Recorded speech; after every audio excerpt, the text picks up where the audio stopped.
The tea went from ice to piping hot and spilling over in the second half of All Stars 8. We are going to break it all down right here for you. I'm Grady. I'm Zach. And I'm Charisse. And this is Highlights.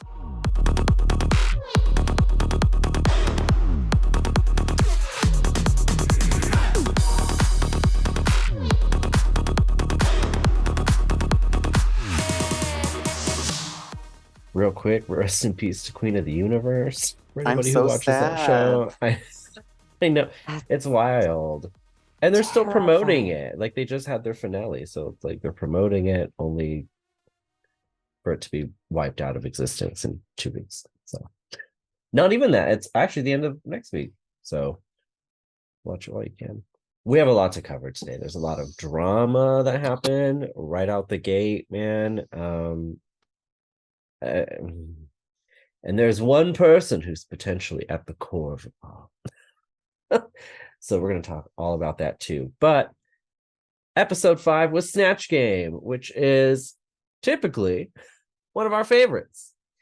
And I think the Snatch Game was all right this go around, but I think it got overshadowed by stuff that came immediately after it, which is a shame, I think, for some of these people. But let's talk about it. So Snatch Game of Love, of course, everybody split into 2 groups, and they impersonate a celebrity, and it's done what's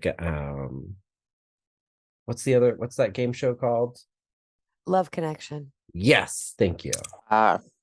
Love Connection. So it's done Love Connection. Worry, I got you on all the old shit. Thank you. So it's done Love Connection style with celebrities, and we're split into 2 groups. So group 1 was Heidi in Closet as Blackbeard, Jessica Wilde as Iris Chacon. I may have butchered that. Kahana Montrese as Coco Montrese, and James Mansfield as Jennifer Coolidge. What did we think about group 1? Some choices were made. Yeah. And they did not play out in their favor. I think Kahana's choice to be Coco could have been funny, but none of the jokes landed. No. Kahana had it was difficult to watch Kahana. Yeah. I felt how uncomfortable Kahana was. If they're like secondhand embarrassment. Yeah, and that's never a good sign at all. Yeah. I thought Jessica, maybe if I knew who she was doing, I probably would have found that funnier. I think Jessica's hilarious just by herself. Right. But I didn't really, because I don't know who she was doing, it was hard for me to like connect it and it'd be funny to me. Heidi in Closet as Blackbeard and James Mansfield as Jennifer Coolidge, though, was everything that I needed in the first group. Yeah, and really, I feel like Heidi and James were the only thing that really made the group watchable. Yeah, absolutely. And even Heidi, I mean, Heidi was just kind of Heidi in Closet, calling herself Blackbeard and waving a chair leg around. But it was great. And she was improvising a lot with the other people, and Kahana really struggled with that, and that comes up later. But even Jessica, like I felt like she lost momentum, Mm-hmm. and that made me a little sad and a little disappointed. Yeah, improv is really difficult for certain contestants, and Right. I feel bad because to a certain extent you just have to let yourself go. It's yes and Right. there's not much more to it than that. You just yes and Right. You just make it work. Group 2 was Alexis Michelle as B. Arthur, Candy Muse as Renee Graziano, Lala Ree as Sukihana, and Jimbo as Shirley Temple. What did we think about group 2? I think the shining stars were definitely Alexis and Jimbo. 100%. Although my one issue with Alexis is it was B. Arthur as Dorothy Zbornak, not just B. Arthur. Yeah, and nobody brought that up. All of her jokes were Golden Girls jokes, like from the script. Right. And she actually, in this season, has used quite a few Golden Girls jokes that were not hers. Right. Right. And nobody's called her on it. I've noticed that too. Anyway, she sucks. The shame of being unoriginal. Yeah. Basic. Yeah, that's exactly it. It wasn't bad. Like if she had come out and said she was doing Dorothy Zbornak, perfect. Yeah. And I feel like she should have just said that. But the fact she didn't kind of irked me. And then she was really strong, but completely overshadowed by Jimbo. Jimbo was hilarious. Jimbo went wild. This was the wildest Snatch Game performance I think I've ever seen. Like completely unhinged. When you listed everyone, I was like, is it wrong that I only remember Jimbo as Shirley Temple? Is it wrong? That's all I remember. That's what Jimbo wanted. It's the best thing to come out of the Snatch Game. For sure. I wish Snatch Game could have only been Heidi, James, Alexis, and Jimbo in one group. And I think that would have been everything I needed it to be. But it wasn't. So, so I guess what's really surprising me about Kahana this season is I figured since she's been in Vegas this whole time, she'd be more comfortable with choreography and scripts and all these things because they do like a whole show there. I realize it's not improv.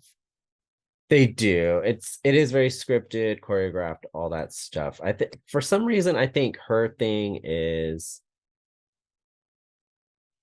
anything that requires her to be outside of like her vanity becomes an issue. Yeah. Ew. So we're looking at a Carrie Colby or I'm Too Pretty for That situation. I think so. And I don't mean that negatively. I think there's a lot to that. Like she's definitely a showgirl and she makes that a very strong statement about herself. Yeah. My issue is that clearly there's other expectations though to win this show. And she's willingly returning to that environment and knowing what that means. And not so some delivering. of this stuff, right. And so some of this stuff's a little frustrating. It doesn't have to be her thing, but she we'll talk about it more as we go on. But I feel like she's getting real whiny about some of this stuff. And I'm like, but you know what this is. So right. Just give it a try. Yeah. Because I definitely like Kahana's showgirl way more than I like Chanel's showgirl. Like I feel like Chanel also is Alexis Michelle Jan Basic in that she's just borrowing costumes from other people. Oh, this is the jacket that Michael Jackson wore when he was blah, blah, blah, blah, blah. And I'm like, great, but what's your style? Yeah. But Kahana actually has her own showgirl style. Like she has one. Right. I appreciate that. Yeah, she does. So here we go. So everybody's getting ready for the runway after Snatch Game. And then all of a sudden, everything that could possibly hit a fan hits a fan. And here's how the rough, like cliff notes of how we get there. Kahana's upset at Heidi for Snatch Game. She feels like she was picked on by Heidi when really Heidi was just doing what Snatch Game is. Yes, and just as Charisse pointed out.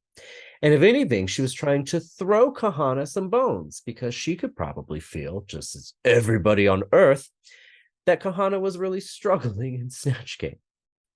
But Kahana's upset because she couldn't keep up. And so she's blaming everybody, especially Heidi, for this particular incident.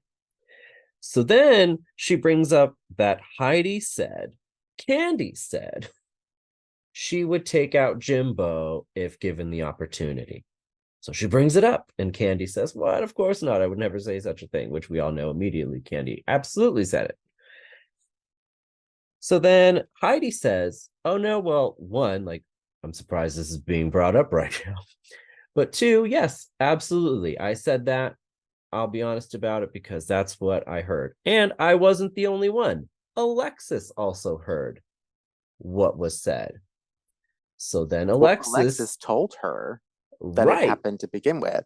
So Heidi didn't even hear it, but she heard it from Alexis. Right. And then Alexis said, initially nods, says, yeah. Mm-hmm. And then visibly nervous, then says, well, that's not really what I heard, or however she phrased it, and immediately kind of walked it back. And so then Heidi feels targeted, because then all of a sudden it makes her look a particular way.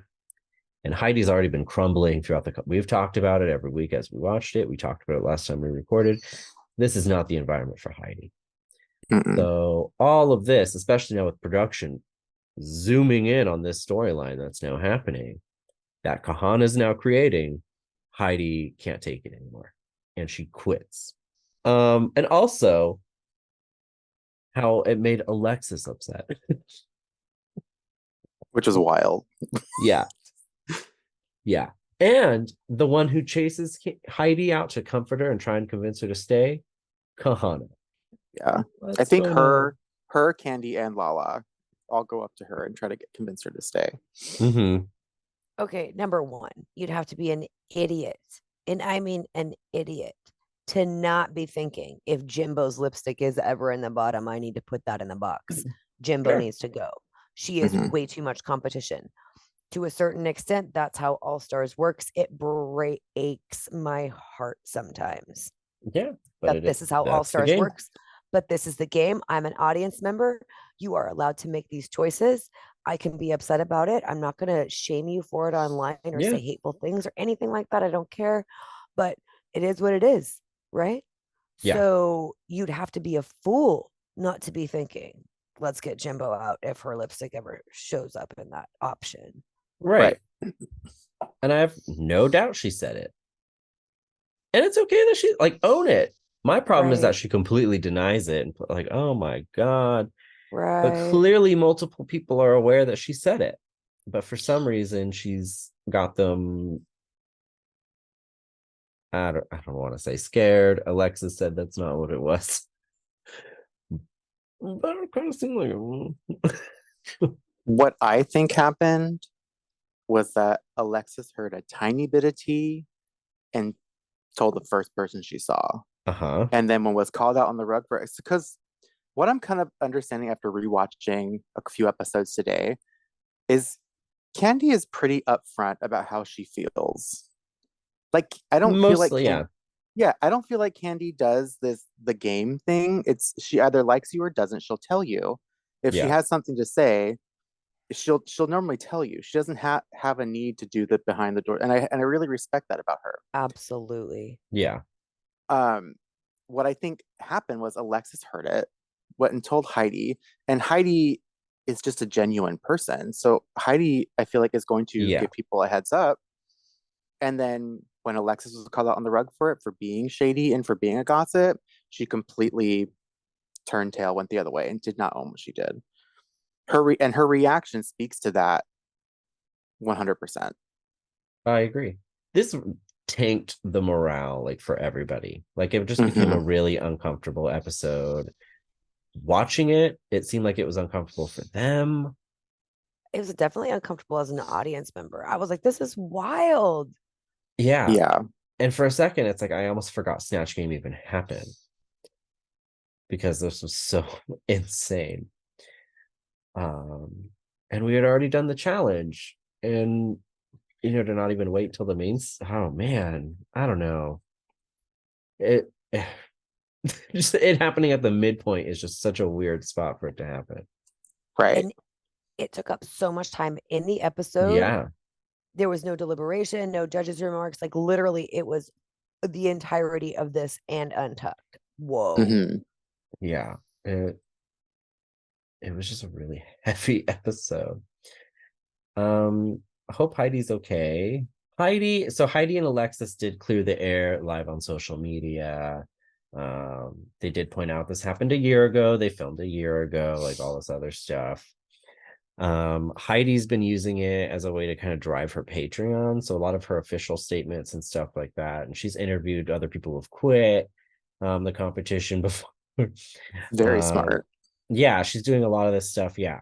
To drive for people her. to her Patreon. She's disqualified from the Fame Games because she Which quit. really sucks. It does suck. And so she's not posting her looks except for on her Patreon, at least at this time. Because, and she has a point, all of the other queens were paid to keep filming and film their looks. And Heidi was not given that opportunity because she quit. So to a certain degree, the other queens were paid for showcasing their looks, and there's more motivation for them to do it on social media and all this other stuff for free because of the cash prize. So her way of countering that is to get revenue from people wanting to view them on her Patreon. I guess that makes sense. I get it, but on the other hand, this is how the game is played, and there needs to be consequences for when you quit versus when you see, the Yeah. game through to the end, and it's Yeah. competition. Somebody has to go home every single week, no matter how we as fans feel about it. Yeah. I don't know, but I agree with her showcasing her looks on Patreon and trying to otherwise get some revenue from things. I'm sure it's expensive to be on Drag Race. Oh, it is. For sure. People on average, I think, spend about $20,000 to $30,000 at least just on looks. That's wild. And Drag Race doesn't give them like a stipend or anything like that to go toward looks, which some shows do. Like if that's the expectation and now what we're kind of expecting you to do to try and kind of make it more equitable, they do that, but Drag Race does not do it. So really, when the queens are earning money, well, some of them don't even break even really in terms of what they spent on the looks. Yeah, and that's what's so great about the older seasons was because I feel like in the very beginning, it was really just what your drag was, not how much you could spend on your drag. Yeah. And sometimes it's hard to really invest in competitors in seasons like now because it's Right. whoever had the most money could bring the fiercest look, which isn't always the case, but it just feels that way. Okay, so going to the main stage, Rue's look is fine. Having seen it a second time now, I like it up close. It looks like a painting. Yeah. On as a dress. Okay. But when I initially saw it, I did not like it. And from far away, I don't like it. But up close, I like it a lot. I see. I feel like they would roast anyone on the main stage for wearing this because the hem it doesn't hit her in the right length, in the right spot. Mm. And it just stands out as like way too short and like a jujube level. And we all know she's going to put us a pair of sweatpants on. So like the whole point is for it to just be that short. Yeah. I'm kind of insulted by her work ethic these days. Anyway. Love it. Michelle looks fantastic. Yeah, she's in I'm used to her like power suits and other stuff she's been wearing lately. So this it's caught me off guard a little bit, but it looks great on her.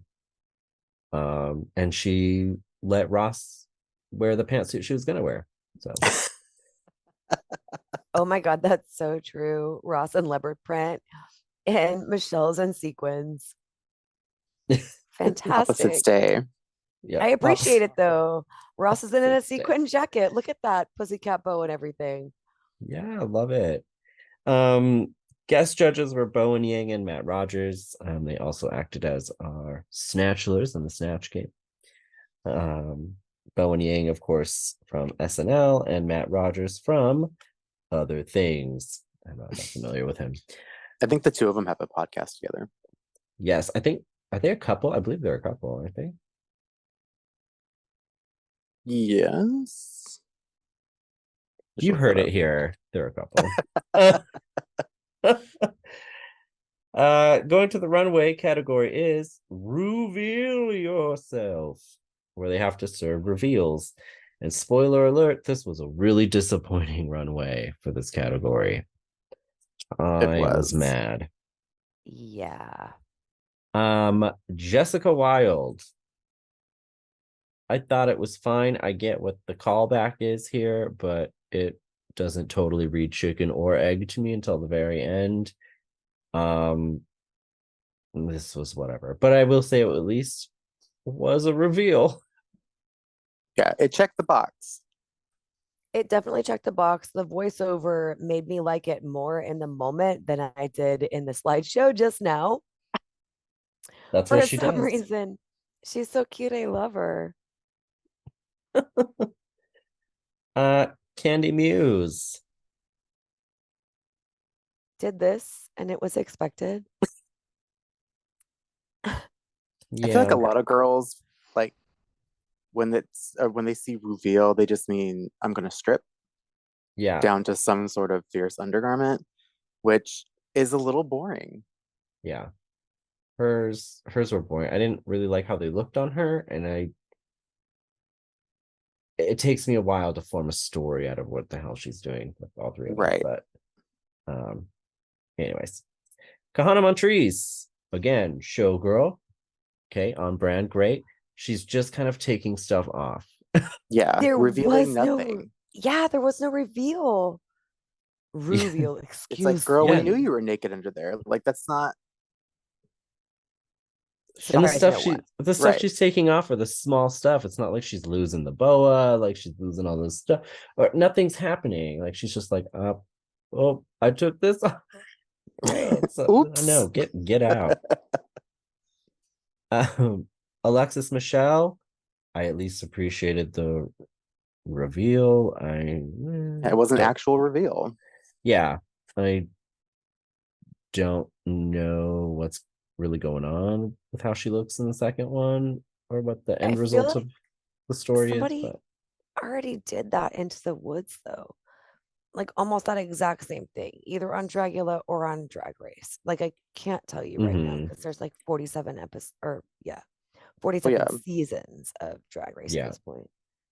But like we said, like it's not, Alexis has a hard time, it seems, with her own original concepts. Yeah. So for her to just take that concept and bring it to the runway, it's very her. Yeah. Here's James Mansfield, who first was a Muppet, then revealed to be James Mansfield, and then revealed to be James Mansfield in a swimsuit. An ill-fitting swimsuit. Yeah. But she's so cute and perky and happy and pink. Like Pepto-Bismol pink. But she's so cute, I love it. Like Pepto-Bismol pink. That's awesome. Lala Ree. This made me angry. Took a cape off. It was the same as Kahana Montrese. The reveal was like, what happened? Yeah, this didn't do anything. It was like, oh, I'm going to the living room with a blanket.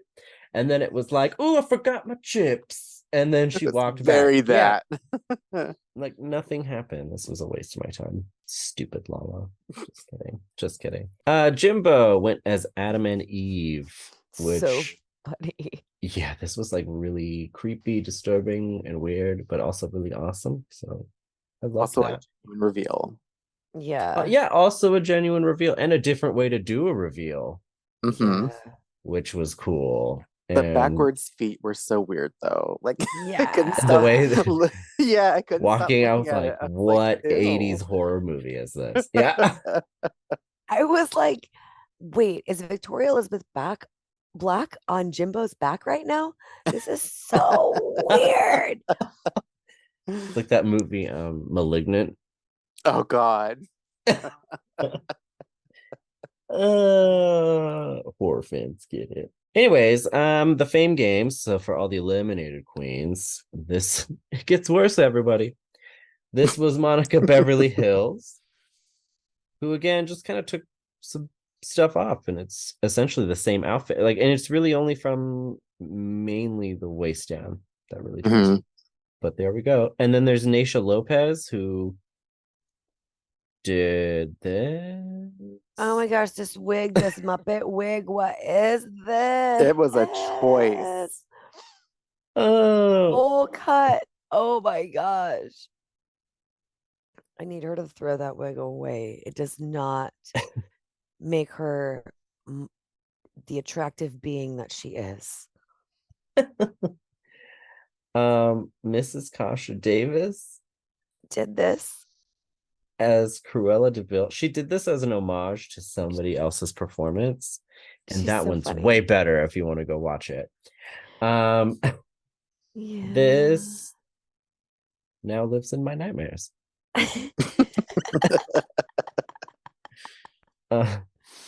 Darien Lake, this felt like an actual reveal to me. It's not a really original concept, but it was done really good. Yeah, and it checks all the boxes. It's elevated. I would have liked to have seen this. Yeah, I thought this was awesome. She deserves points for that. Everybody else just continues to remind me of why they're gone.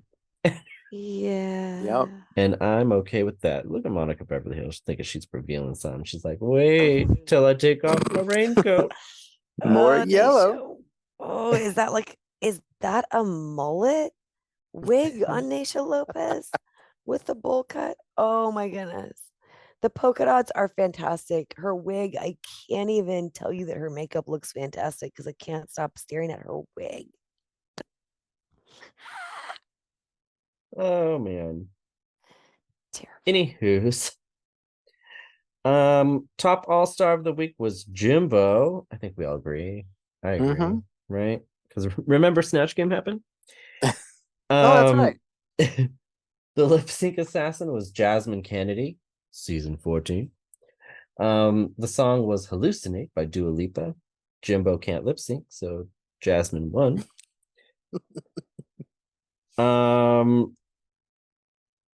What did we think about the lip sync though? Or Jasmine's performance? Jasmine did what Jasmine does. Yeah. Jasmine was great. Jimbo was there. Yeah. Jasmine Kennedy looks great. I do have a new perspective though after hearing Jimbo later talk about how frustrated he is that he can't dance and perform for lip syncs. Yeah. Because I mean, the general consensus before was that he just keeps throwing them so he doesn't have to look bad. Right. But that felt very genuine that he was upset about it, that he freezes up. And I kind of see it differently now. Like, oh, that just, I feel bad. I don't think so. I totally bought it as an act. What? And I don't love Jimbo any less for it. I'm just saying I totally bought it as theatrics and like in no way believe that. I thought that Jimbo tried a little bit harder this time, but again, does not want to make that decision of kicking somebody off. Well, I guess I'm just super gullible. That's not how I meant it. That's not how I meant it. Oh, I know. I'm kidding with you. I'm somewhere in the middle. I feel like there's other stuff maybe she could do maybe to figure it out if she really wanted to. But I also think really when it counted, like even on her original season, she couldn't do it either, especially when it counted and she got sent out. So here's my thing. You would practice if you thought you were that bad. And if you knew that you were coming back, why wouldn't you practice? Jimbo is amazing at every other thing. Why is she not amazing at this? That's true. I'm just saying. Because you can't be good at all things. That's true. You could practice. I mean, I would argue she's proving you don't really have to. So no, okay. So my partner of however many years, over a decade at this point, I told him that he could plan the wedding because I've already been married. He counters back with, I don't think I want a first dance. I think I want a lip sync battle. And I told him, oh my goodness, yes. That's awesome. I need you to know that I have been picking out a song and practicing for the last 3 years for this. He tells me the other day, he's like, I think I'd rather just go to Vegas. I'm like, so are you saying I can stop practicing? He's like, have you been practicing this whole time? I'm like, yes. I mean, depending where you go in Vegas, you could still lip sync battle. Right. I suppose that's true, but he only wants like 2 or 3 people there as witnesses because he doesn't really like being the center of attention, which is fair for me as well, which is why I was surprised he wanted a lip sync battle instead of a first dance. Or you could record it and have millions of witnesses. I suppose that's true too. But yeah, anyway, Jimbo could practice. I'm just saying, like, Jimbo wants to win. So why doesn't Jimbo practice? That's fair. Yeah, that is fair. He's not. So I don't know. He's not doing that. So I know. I'm so confused. Confusion. he's hard to read. So I think that makes it hard to be like, okay, well, what's really going on here? Well, Jimbo's really calculating, so I think that's the part where it's like it's hard to almost trust sometimes what Jimbo's really putting out. Anyway, nobody goes home. Heidi quit, whatever. But wait, this was a waste of time. We got a Twitter scandal out of it. Yes, we did. Go ahead. Oh my God, what happened? Go on. A year later, mind you. So while I understand what Heidi was saying, that all this was done a year ago, the scandal happened in real time now. So Kahana posted a picture of her performing or something or whatever. And then Heidi commented on it, liking this tweet from Norway, just like a dropping in saying hi, whatever. It's how I would have taken it. And Kahana loses her shit on her. Nobody cares about you being in Norway. I'm working the world, doing my own gigs. When you have your own home, good credit. She said she had halitosis, gingivitis breath. This was nasty. And this was on June 12th of this year. Yeah. So right after this aired. This was nasty. And then walked it all back and said, "Oh, I'm sorry." Like so I don't the know if she said, I don't know if she said this in a drunken rage or if maybe just seeing the episode sent her reeling and just brought it all back up. But we had quite a few Twitter scandals with this season. So there we go. Reporting live from Twitter. But again, she and Alexis are great. Yeah, I mean, good for them. Yeah. Not so much. All right. Anyway. And we will revisit it. Don't worry, because we're not done yet.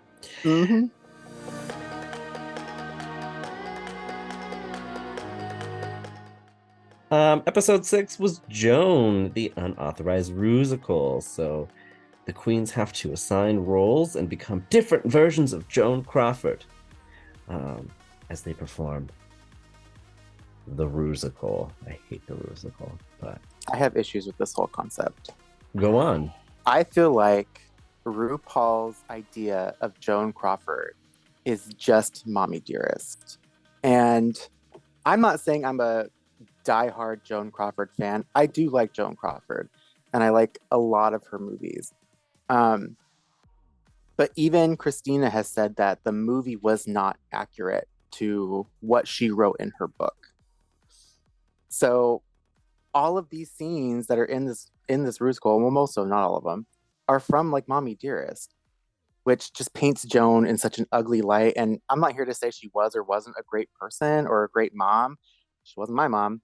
But I don't think this is necessarily the most accurate depiction of Joan Crawford. And I feel like when they do other famous people, they try to be a little more respectful. Okay. That's my rant, sorry. I would tend to agree with you on this one specifically. There was a lot of Mommy Dearest. Which is great. I love Mommy Dearest. It's a great movie, but then just make it about Mommy Dearest. Anyway, she was awful. No, I'm just kidding. Some people are a little worried. Jessica's a little concerned about the RuSical. We didn't have RuSicals in her day.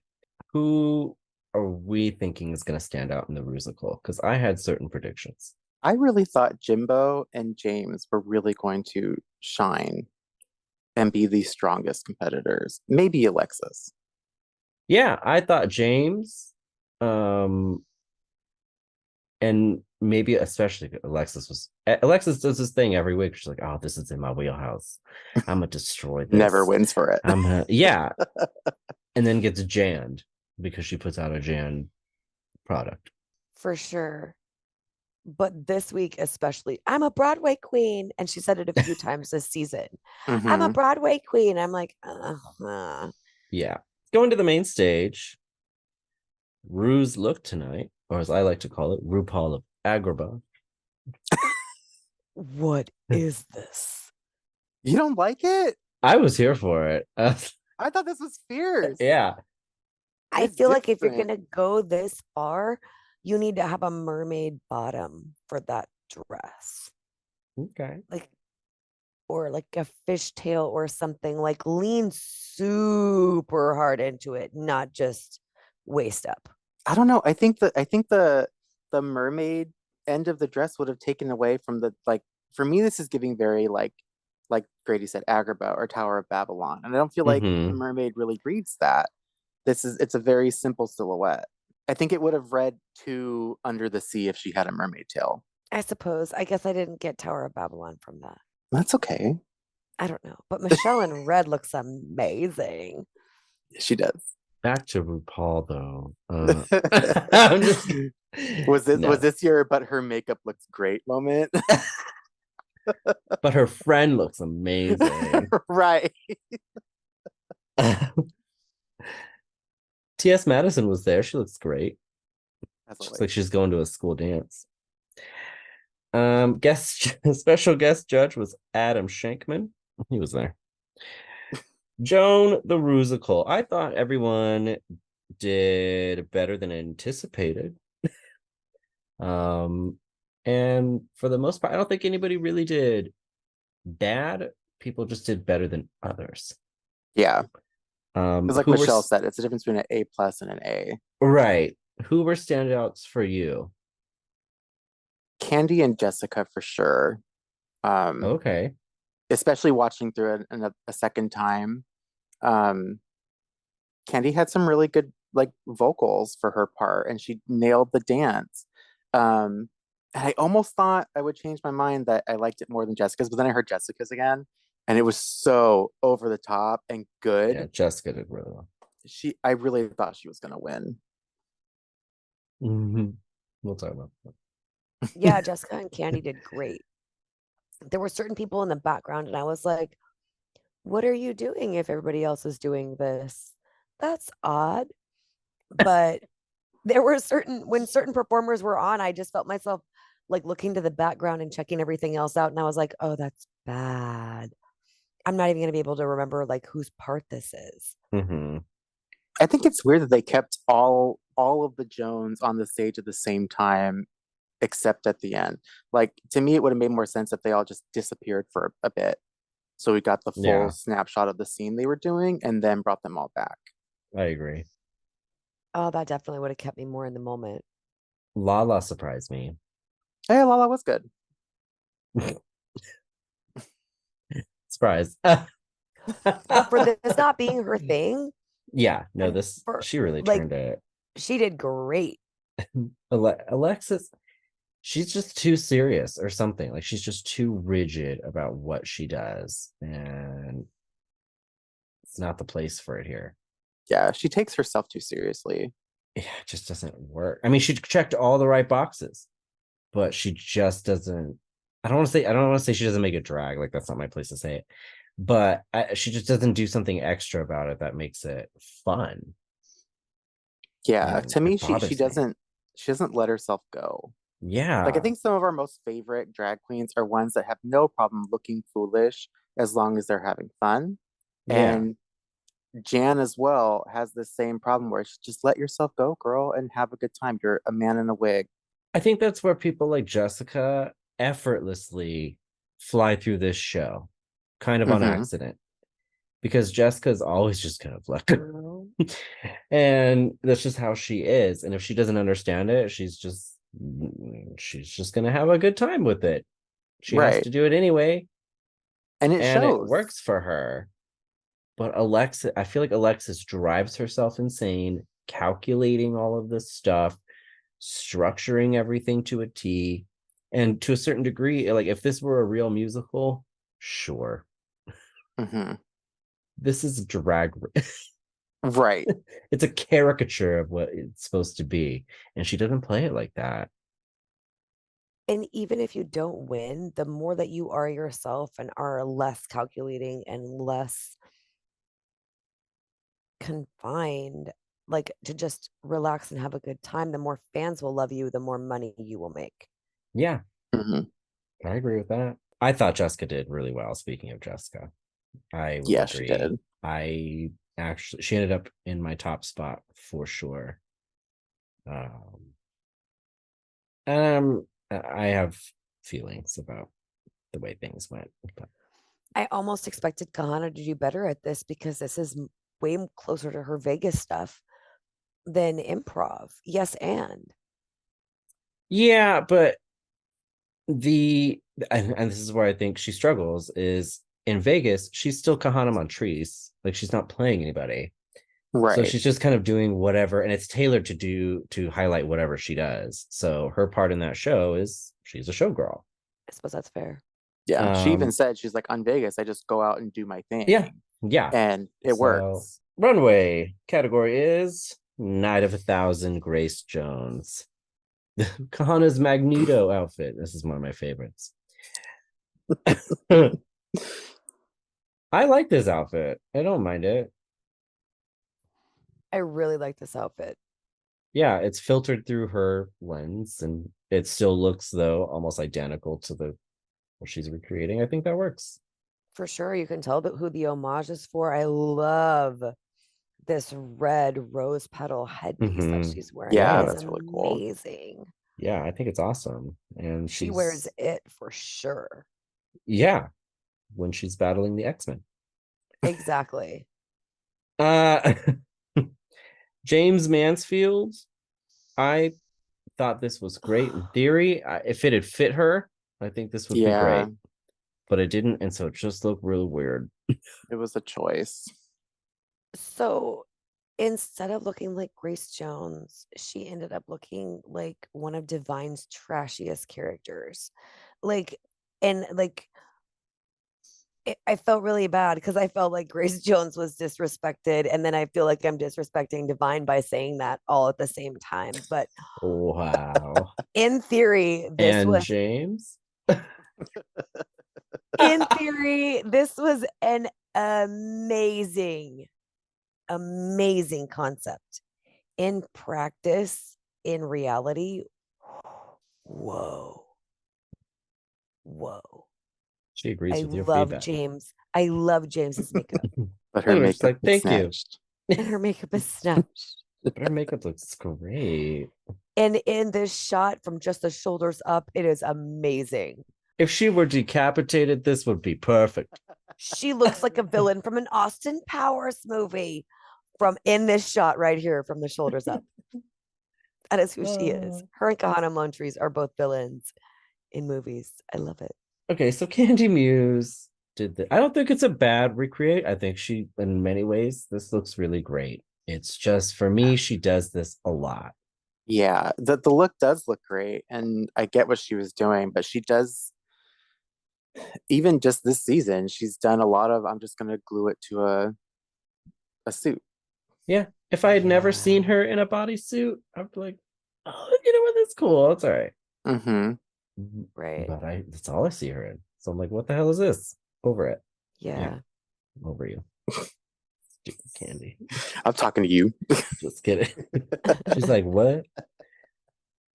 Jessica Wilde.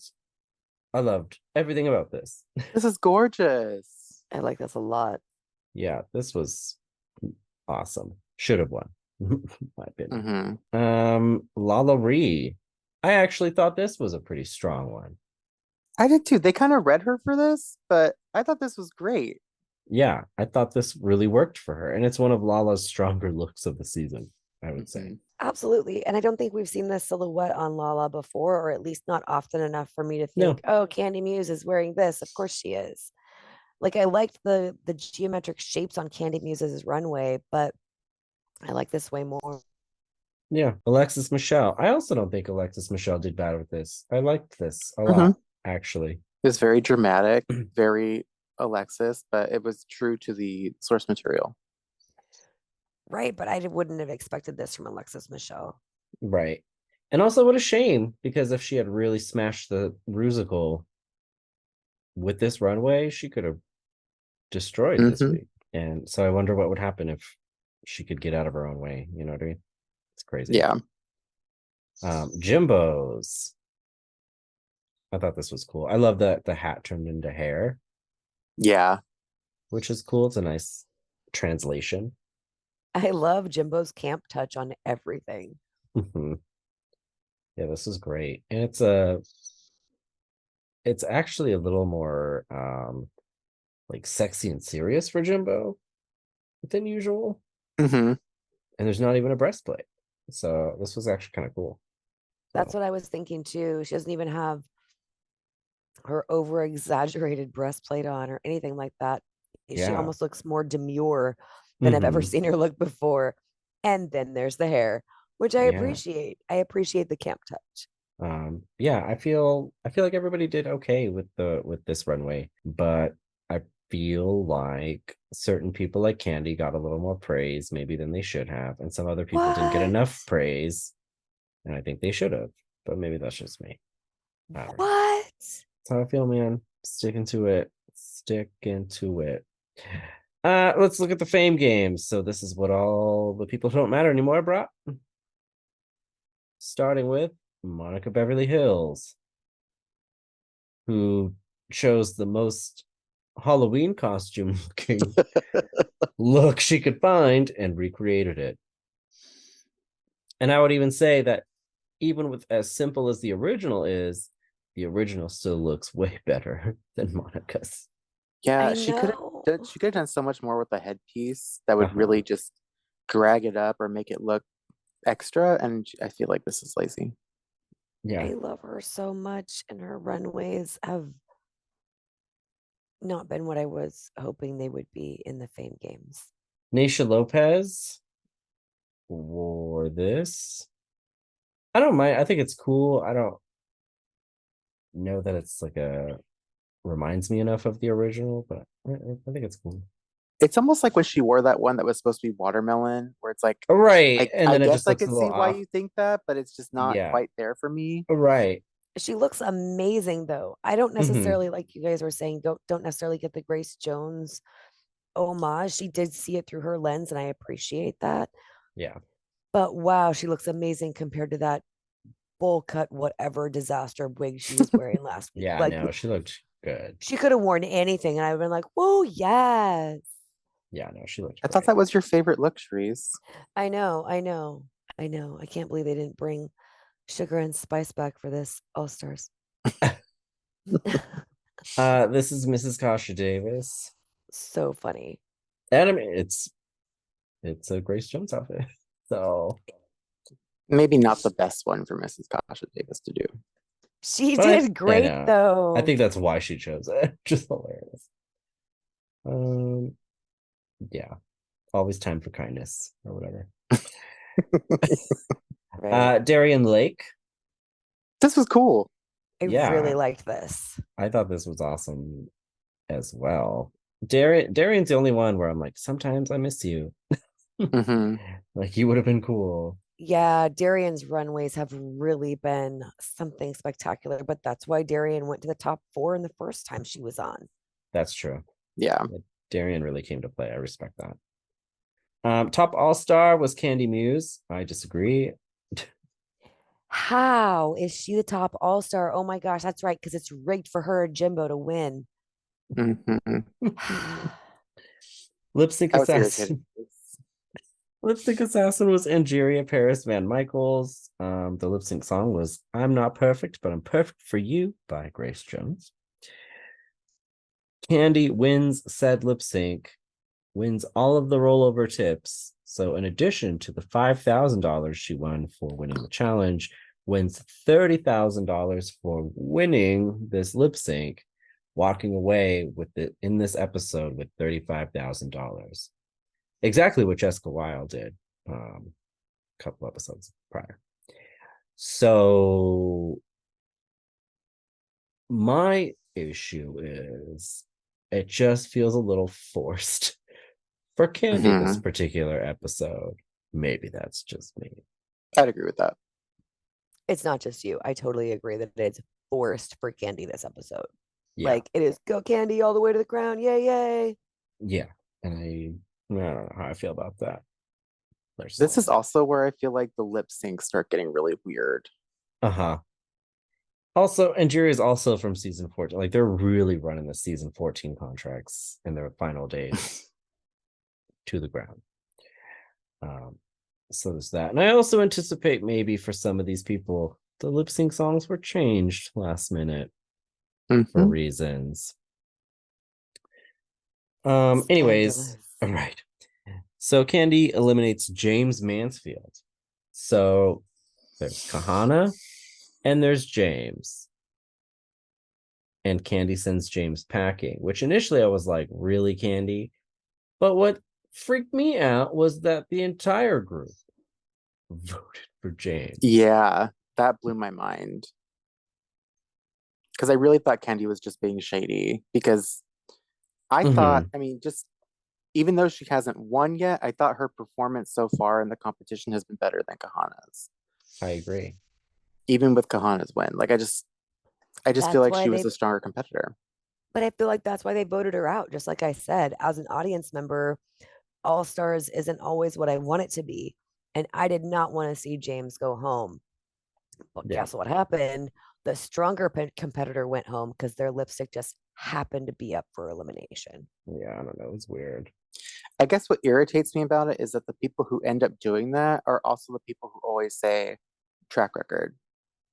We should all go by track record. But it's always them who are the first to turn around and say, well, I'm just going to do what I want to do. I mean, I do see the point. Like, Kahana had a win. Right, James did not. And I understand that. But again, I mean, that's why everybody needs a point system. You can clearly see that James is at least doing okay. Like, there was room for James still to flourish, especially with all of the challenges that were upcoming. Right. And so with that thought process, then I think it still makes total sense to send Kahana home and not listen to Kahana whine for 3 weeks or whatever it was about how hard the challenges are for her, when someone like James probably would have done really well with them. Yeah, and James has just been more consistent. Even though she doesn't have a win, she's been consistently upward trajectory. Absolutely. I agree with you. Her runways aren't always great, but for the most part, she's delivering. And that makes me sad. So her runways have been better than most of the people on the Fame Games, though. So I can understand why she's been still in the competition. Yeah, absolutely. So I don't know. So I disagree with a lot that happened with that episode, but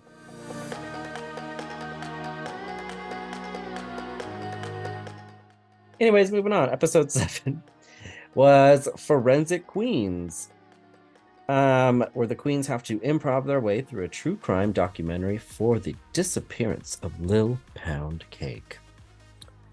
What happened to Lil Pound Cake? We're going to find out. But first, emotions are running high. What? Again. For some reason, everybody's lost their minds. Drama erupts as they begin choosing roles for Forensic Queens, and the pressure begins to weigh on them, especially Kahana, who's upset that we're jumping into an acting challenge. It all culminates into this big fight over some of the roles. I think Alexis and Candy went at it over a role at one point, and then Alexis ends up crying. Candy walks away. Kahana threatens to quit. All of a sudden, this volcano of bullshit like erupts, and suddenly everyone wants to leave the show. Well, mainly Kahana, but everybody's like working their way there, except for Jimbo, who's like, I'm doing fine. But it just becomes a lot, and so it becomes so much that then they send RuPaul, who happened to be there getting ready to film the walkthrough, I think, to set them straight. And it's not the worst RuPaul meltdown we've seen, but RuPaul let them have it pretty hard. And ultimately, as a producer, wants people to stop quitting his show. Yeah.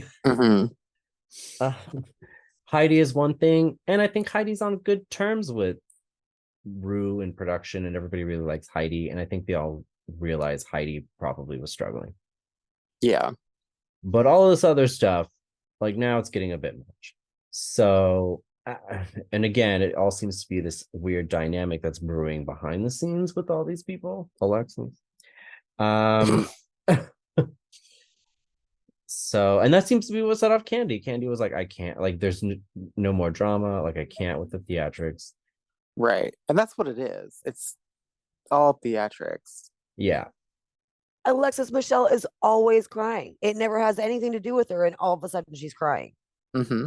Yeah, this whole thing seemed to be just kind of ridiculous. Yeah, And even her crying after Heidi left. Like, for what? which she had warned us. Alexis said in her interview with Heidi after all of that went down, she said, "You have not seen me cry yet." And we went, "What?" It's And like, then girl, are you proud of that? yeah. Is that Alexis like your Mich- stamp? Like, Didn't she cry in the first episode? I Yeah, wasn't she sure how cries you guys all were the going to time. receive me. Yeah, she Like, cries all the time. what is she talking about? it really just Anyways. starts to feel like, look at me, look at me. Yeah, she's got some stuff to resolve because it was a lot. Because even this whole situation, like, she felt like because she gave Jessica a role that she also wanted, that someone should pay her the same courtesy. Why, Right. girl? Like, that Yeah. was your choice. Like, has Candy ever given you the impression that she is that kind of person? No, she's a competitor, and that's how she views you. Like, grow up. Yeah. Candy's playing a game, Mm-hmm.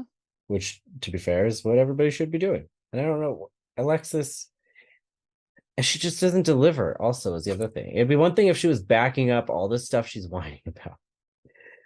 Right. But she's not. And so I don't know. She said she just feels things very strongly all the time. And some people are like that. I'm not discrediting it, but Mm-hmm. then maybe don't put yourself in this particular situation. Right. Where you're going to be very easily triggered all the time. Yeah. And now it's erupting in all these other issues that are causing people to leave. Like, maybe let's not do that. That's just me. Yeah. Anyways. Mama Ru does not look happy. She was not happy. Going to the main stage, Bruised look is fierce. I loved this. And it's street legal. Love this look. This is fun. It's this is super awesome. fun. I haven't seen Rue look this fun in a long time. Yeah, no, She must this have is taken a the great drugs. Yeah, this was great. Good for her. Our guest judge is Javicia Leslie. She's Batwoman. That's where I know her from. She's amazing. And she was a really fun judge here. She had a great time. Yeah. So we jumped right into Forensic Queens. What had happened to Lil Pound Cake? Who were your standouts from Forensic Queens and why? For me, it was Jessica, Jimbo, and Lala Ree. Like, The same. Jessica did it with such conviction. Like, she was that character. I know. It was so real and so hilarious.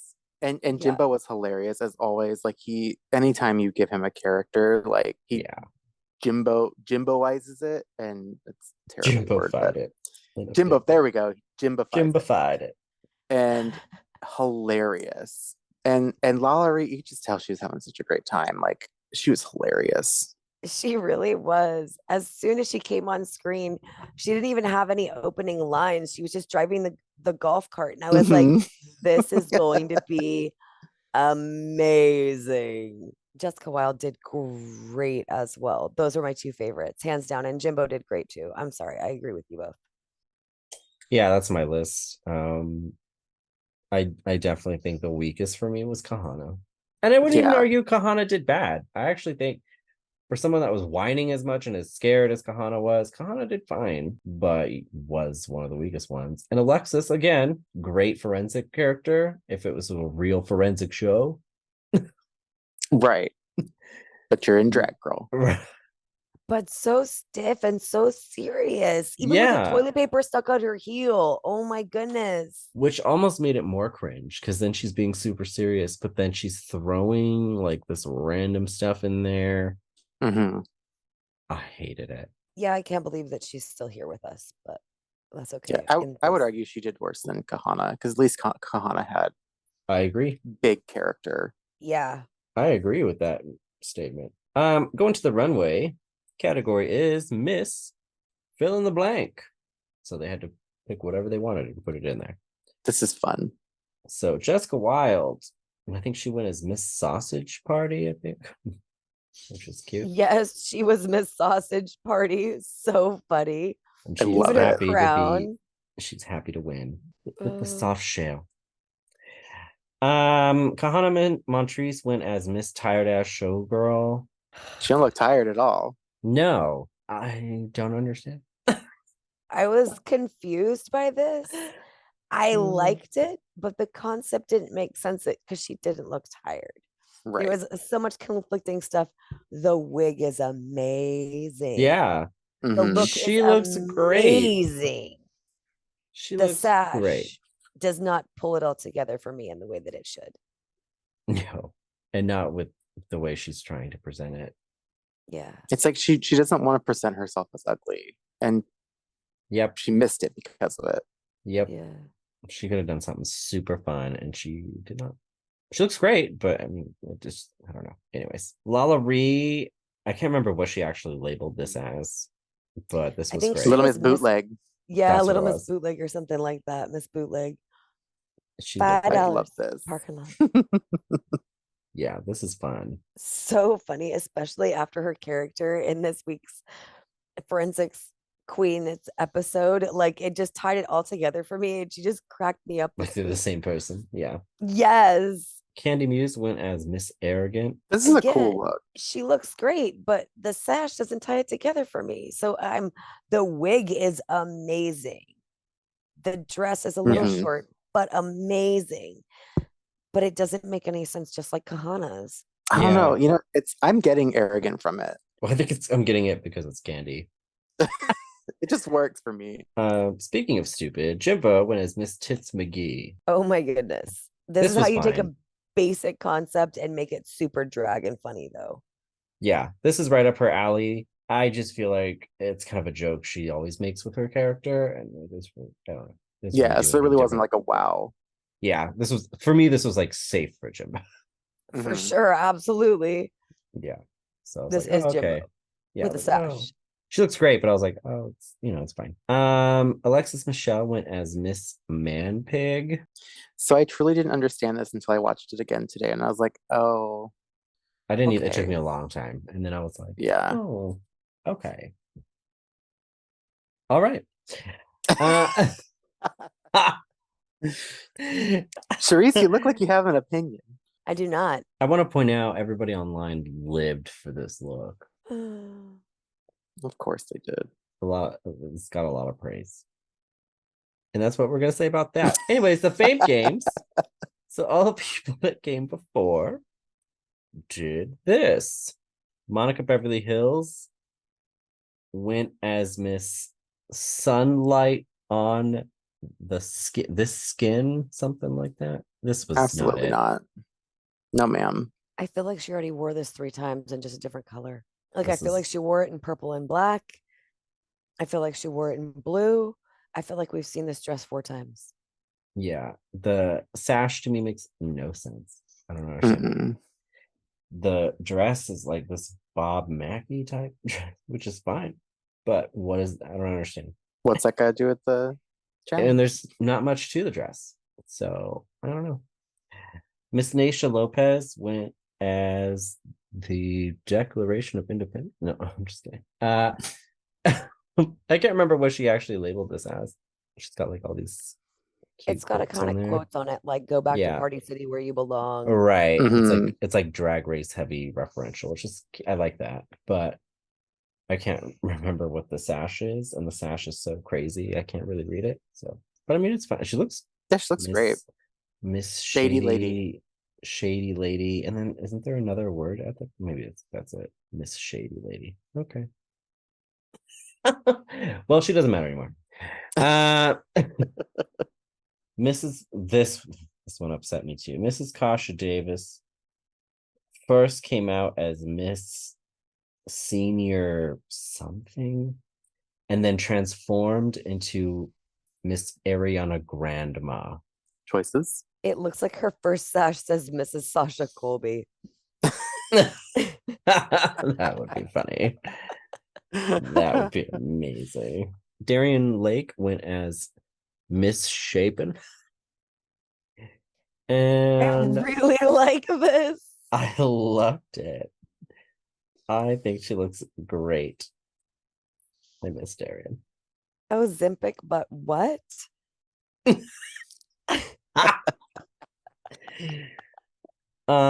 James Mansfield came out and tried to say she was the WWE heavyweight champ. I was like, James, no. What? She's Trixie What are you Mattel. doing? She was divine last week when she got kicked No. off with the fur, and this week she's trying to cosplay I was as Trixie so Mattel. mad.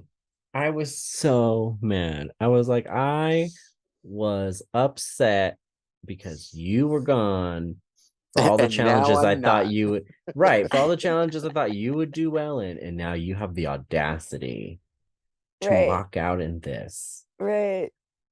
No, With some chicken feathers. no, ma'am. Get out. Get out. She gone, girl. This was a year ago. Top all-star of the week was Lala Ree. I'm okay with that. Mm-hmm. She did a really good job. Yeah. I agree. She did great. Yeah, this was gonna be the challenge for her, I think. Lip sync assassin was Georges. The song was About Damn Time by Lizzo. Was it always that? I don't know. They lip sync to it. Georges doesn't really seem to be vibing with the song. No, not at all. I suspect maybe there was a different song initially. I don't know. But who knows? But Lala Ree ends up winning the lip sync, wins the $10,000 tip on top of the $5,000 prize she got for winning the challenge, walks away with $15,000 and sends Kahana packing. Do we agree? It was definitely Kahana's time to go. I agree. And what is crazy to me is the entire group once again felt the same way. But I'm like, why didn't they feel that way last week? Right. That's where I'm a little lost. Because they weren't sure if James was going to end up in the bottom again. That's the only thing I can figure out. That's fair, maybe. I think that's fair. Because she's been either safe or doing fairly well this entire time. And her Jennifer Coolidge scared everybody. Oh, that's true. I mean, yeah, that's fair. And as a side note, before we move on to the next episode, Alexis makes a very important commitment to Lala Ree that she'll never forget this. Remember that, boys and girls. It'll come back later. No. Here's the thing. She said she would never forget it. She never promised to not vote Lala Ree out if the situation were to ever happen to her. Oh, but what else would you get from that, though? I know. No. Like the words. No. If you're gonna be a shady, manipulative, charisma, uniqueness, nerve, and talent, what you say is, "I will never forget this." But you're not committed to anything. You will remember that Lala Ree saved you forever. You will remember that. Will you pay her back in kind? Absolutely not. You will kick her out the first chance you get. I'm just saying. True. I know enough girls. I know exactly how this works. Yeah. So when she stabs her in the back, she can be like, "No, but I totally remember that thing, though. That was nice." Yes. Yeah. Exactly. And when we get there, she says other things that are very irritating that don't match with her actions. Oh, I agree. Yeah, and we will discuss that.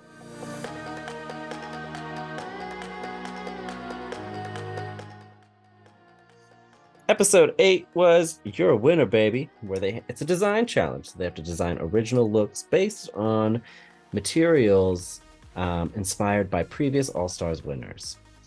So, love that. Right out the gate, though, some people are a little nervous because not everybody knows how to sew. And then some people are a little overconfident. Jimbo made me really nervous.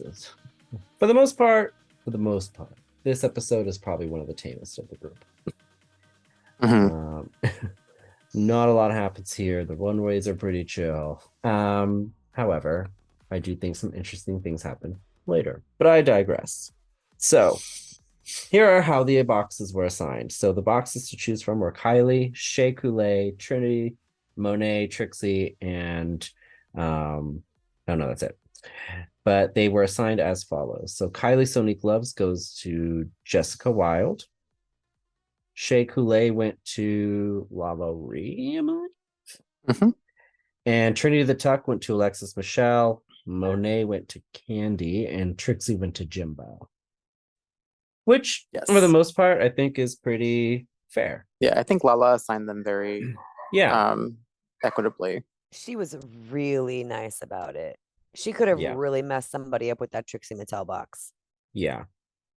And Jimbo didn't seem that happy with it. And I was like, Jimbo, this is right up your country clown alley. Why are you so angry? RuPaul, I guess, has been taking some time off or is busy. I don't know. But the past couple episodes isn't doing the walkthroughs. He has other people do them. And this week was Raven and Chanel, which I think is interesting. It's cool to see Chanel again. Yeah, and she looked great. Yeah, she didn't totally dress like 2009. Right. She looked better for sure. I mean, it was nice to hear that her clothing didn't come from somewhere else. Like, you know. I'm glad she impressed you. She blew you away. I know she'll be able to sleep tonight because I liked her outfit. It's fine. I know. I get it. Oh my God. Let's go right to the main stage. Rue's look was something what is this? Different. What is this? So Rue also tried to do her own design challenge, and this is what she came up with. Yeah. This was originally a paper lantern. Yes. Yeah, there she is. Yeah. It's the wig. The wig is... It throws off a lot. Michelle looks amazing as usual. Michelle looks awesome. Mm-hmm. Okay. So now that we're seeing this many main stages this many times in a row, I feel like Ross has ditched his sequin jacket. He heard us complain about his sequin jacket, and now he's moved on to a very light fitting blousey with a pussycat bow button down. Yeah. And he's leaning into the 1970s right now. Yes. He's really into Palm Springs right now too. He's thriving there. So it's a vibe. Guest judge was Brandon Boyd from Incubus, which is not who I expected to see here. Right? But he was a good judge. Yeah, he was great. He was like really involved. Had a lot of good feedback. Said he went to the archives after his girlfriend introduced it to. I was so proud of him. I loved it. Fantastic. Good for him. Runaway category is, of course, the entire challenge. You're a winner, baby. So here's how everybody presented. Candy Muse. This was a rough week for her. I mean, it's not a bodysuit, but this weird is though. How she still managed to pull something out of nowhere after cutting too deeply in a fabric. You don't come back from that, Grady. There's no way to put the fabric back. What are you suggesting? Production was in on it, and they absolutely helped her with this garment. I could buy into that theory. I don't think she was going home either way. And I said that when we watched it. I was like, there's no scenario. There's no way. In the same amount of time, and after goofing off half of it, this is what and helping Jimbo everybody did. Else. Yeah, this is what Jimbo did. This was so cool. This is awesome. Right. Yeah, this is so cool. It's so weird. And all she needed to make was the hood and the gloves and the cape and the covers for her boots the day of. Of course she got it done. This is wild. It looks so cool too because she took pictures in front of the Trixie Motel with it. Oh my God. She took fake pictures. Fake pictures. But it works really, really well. But it does work. It does work with the aesthetic. That's fantastic. This is very niche. But is anybody familiar with Salad Fingers? That sounds familiar. It does really sound familiar. From internet's past? No, doesn't matter. Moving on. Lala Ree did this, which I think turned out kind of like Wilma Flintstone dressing as Fred Flintstone. Oh my God, that's who it is. Right. It looks really weird. And fun fact, she borrowed this wig from Alexis. Alexis didn't heard nothing but favors this episode. Oh, nothing but favors. Stupid.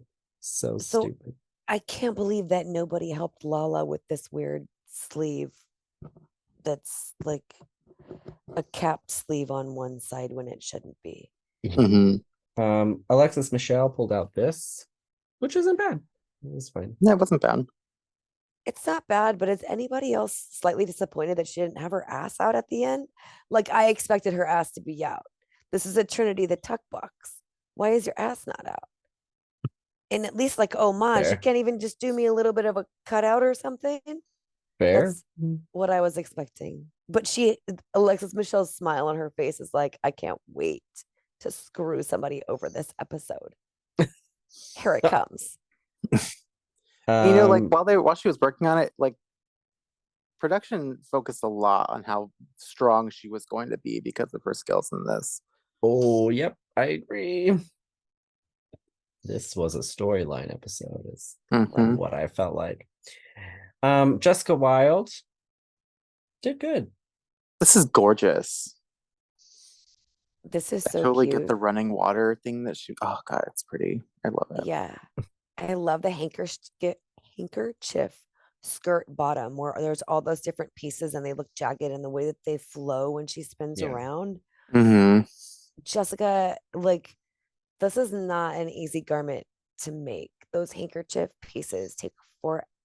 It was really impressive. Kind of annoying. Like, I am so impressed by the skill level. With hot glue, no less. Right. Good for you, girl. Yeah, she really sold the hell out of that dress. And they bought it. That's all that matters. Because I would argue it's not nearly as extravagant as maybe some other people are putting out there. Like, it's still nothing compared to Jimbo's. But it's enough to stack up at least as much as it needs to. Also, having looked up salad fingers, absolutely. That's what it reminds me of. Yeah. Like a gay, like a yesified salad finger. Yeah. It's a stupid smile, a creepy pearl smile. Anyways, top all-star of the week was Alexis Michelle. Again, I think this was always going to be her week, personally, because they need to justify why she's here. Lipstick but Assassin. They never just gave an episode to Jan. Otherwise, we wouldn't have gotten all those fantastic Jan faces from the back. Well, they didn't need Jan to go all the way. And I have a theory that Heidi was probably gonna go all the way. And then she didn't. And now there's a vacuum. So I think Alexis Michelle is the course correction to possibly take Heidi's spot, at least to the semifinals. Kind of like when they sent Jimbo home on UK versus the World. Yeah, then they had to make a lot of crazy choices. Yep. And that's what I mean. Like, this All Stars rules can really, like, things happen, and as an audience member, you're like, no, what had happened anyway? And here we are with Alexis Michelle Gross winning this episode. Ew. Oh my god, why? What universe is this? Yeah, I would have to agree. Yeah. Lip Sync Assassin was Nikki Doll, also season 14, something like that. No, she came before. Anyways, now she hosts Drag Race France. But they're still making her dance. Their song was Own You. Yeah, you will dance for me. The song was These Boots Were Made for Walking by Nancy Sinatra. This wasn't my favorite lip sync. I love this song. I hate Alexis Michelle's outfit for this so much. It's cut wrong. It's so beefy in the hip area. It adds weight to her that she does not need. She looks like Judy Jetson a little bit. I don't know. Nikki did not give for this lip sync. No. This was she's walking around. Like Jimbo. Yeah. It was very that. But then, I mean, then you better suck at this. They disagreed because Alexis wins, walking away with 15,000 total, and then she sends home Lalaurie. Well, Nikki couldn't do better than Alexis because Alexis was going to screw everybody over, so they had to let this go through. Yeah, well, maybe I wouldn't be surprised. And then there goes Lala Ree out into the night, which Lala Ree, I mean, she was starting to get a little bit of momentum, but for the she was struggling too. I can't say it's terrible she left, but I'm glad she was okay with it. Yeah. But Alexis was dirty. Yeah. The whole like idea that she had no choice, like you were literally the only one with the choice.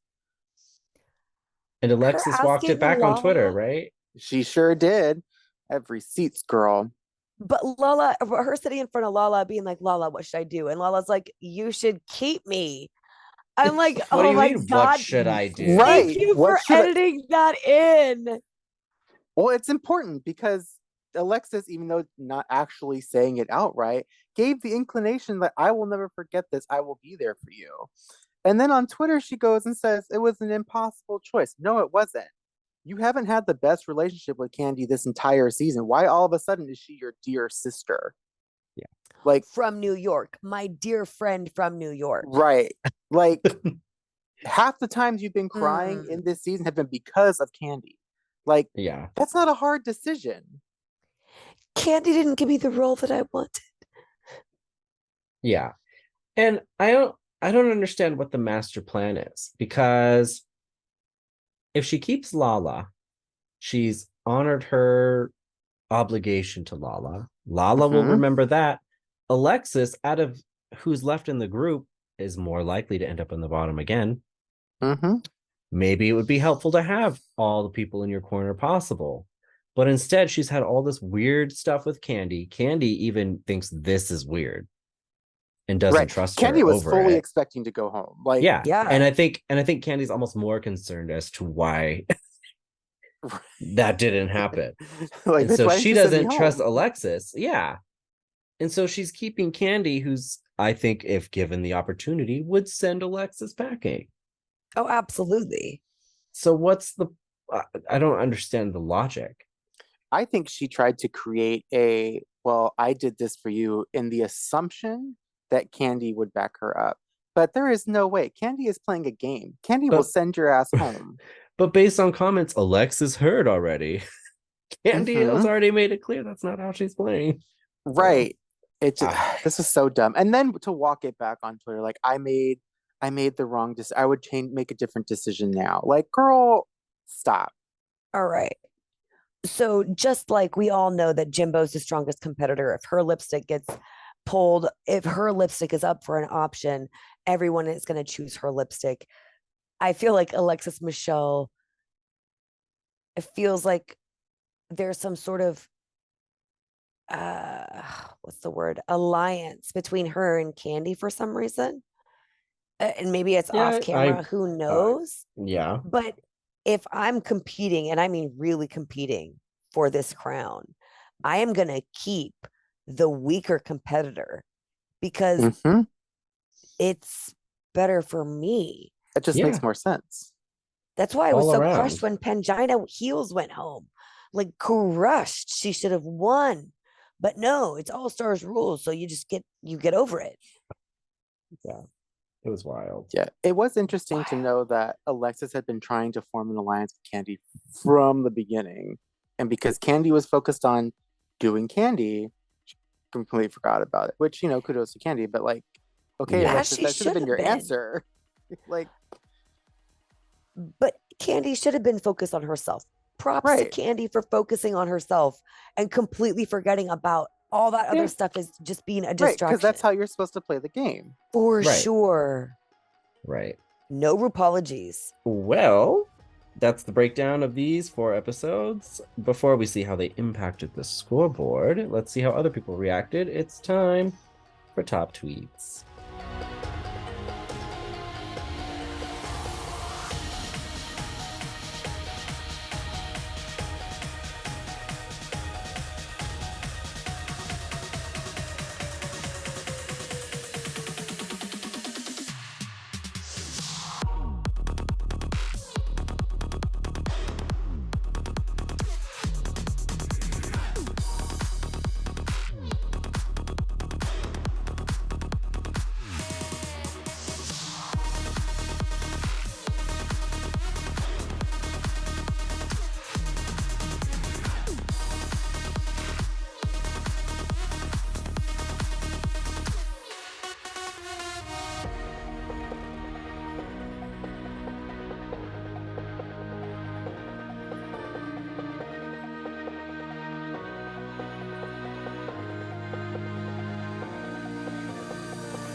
She lied, and I should have known better when I seen her hair. She lied, and I should have known better when I seen her hair.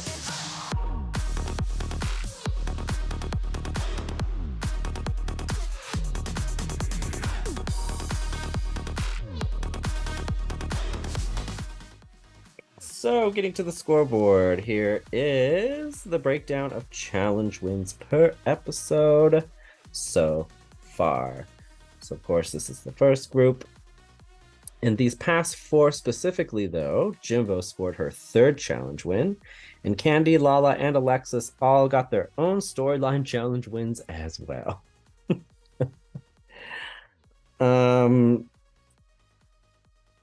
Everybody gets celebrated, I guess, when their turn comes up, I guess. Everybody except Jan. Lip sync results. So for the 3rd time, Jimbo bombed her lip sync, this time against Jasmine Kennedy, and rolled over the tip. Candy Muse picked it up and won $30,000 on top of her $5,000 for winning the challenge, and managed to beat Angeria, walking away with $35,000. Lala Ree and Alexis also won their lip syncs, grabbing $10,000 in tips against Georgia and Angeria. For contestant winnings, Kahana left with a total of $5,000 from her initial challenge win. Candy Muse racked up $35,000. Alexis and Lala grabbed $15,000 each, and Jimbo another $5,000 for winning Snatch Game. And our points. So here's the results of the point system. So you can see it's made for actually very clear standings. Also, I'm unclear because of the people we have left. Normally we do 12 episodes per All-Star season. It's been a long time since we've differentiated from that, but from the math, I feel like we're doing 10. But nobody seems to be confirming it one way or the other. So I don't know. I know it's weird. Actual rankings, Jimbo is still holding strong in first. Jessica Wilde leaps up to 2nd place. Candy Muse is in 3rd, and now with her challenge win, Alexis Michelle is in 4th place. In this batch of episodes, Heidi and Closet quit and came in 8th. James, Kahana, and Lala Ree landed in 7th, 6th, and 5th places, respectively. And I mean, of Jimbo, Jessica, and Candy Muse, they have to all be excited that Alexis Michelle is in the top 4, because I mean, there's no way she's going on to top 3 if there's a top 3. Right. There's just no way. They know they have it in the bag. I completely agree. It makes me so happy for Jessica. I really wanted her to go all the way, and I'm for sure so excited for her. Speaking of Fame Games, is there anyone that you guys know that you're voting for yet? Maybe Darian. Yeah, I was going to say Darian's a really strong one for me. Yeah. Yeah. I mean, Mrs. Kasha Davis has made things funny, but not necessarily like, oh, I'm going to go online and vote for that. Mm-hmm. Yeah. No, I think Darian, as of right now, has my votes. I think a lot of people, though, are going to vote for Lala Ree. Oh, I can see that. You know what? Yeah. If she's got good stuff, then yeah. But so far, Darian is winning out of the ladies that have been competing in the Fame Game. I agree. Heidi and Closet excluded. I think ultimately it's going to become a popularity contest. Yeah. So that's where I think maybe Lala Ree has a shot. So, well, this is another really long episode, but it's good stuff, everybody. Stick with it. If you would like to check out any of our past or ongoing coverage of All Stars 8 or any other of your favorite drag-related media, you can check that out right here on the PG Media channel. Subscribe today so you don't miss out. Also, you can find social media information in the description below. Give us a follow. I don't always use it for the main page. I'm trying to work on it, but I listed at least me and Zach's in there. Sharice doesn't always use Instagram. She's a hipster that way. No, I'm just kidding.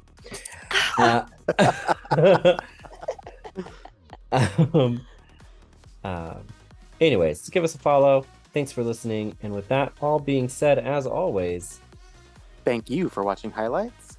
And we'll see you next time.